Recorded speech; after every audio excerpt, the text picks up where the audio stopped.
Asanteni sana. Haya watoto wazuri, turudi kuketi. Somo letu limejengwa katika kile kitabu cha Luka 12 na ule mstari wa 15. Kichwa cha somo nimesema kinasemaje? Watoto, kichwa cha somo nimesema kinasemaje?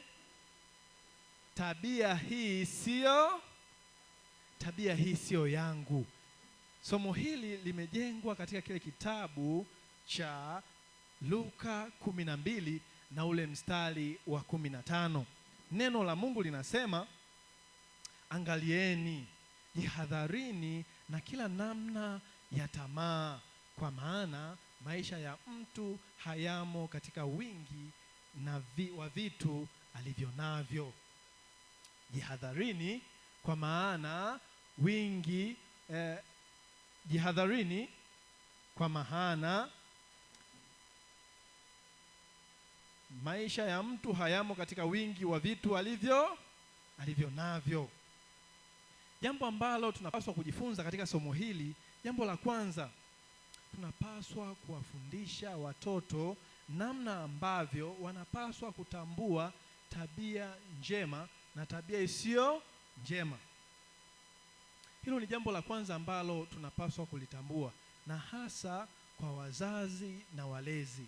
Inatakiwa kuwafundisha watoto kutambua tabia mbaya na tabia zisizo mbaya.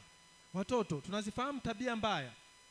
Naamini hata wewe mtoto ambaye unatufuatilia katika mitandao ya kijamii, unafahamu kuna tabia ambazo ni mbaya na kuna tabia ambazo ni nzuri. Tabia mbaya zinaweza zikatufarakanisha au zikatukosanisha na rafiki zetu. Jana tulijifunza mambo matatu ambayo yanaweza yakapoteza furaha ya mtoto.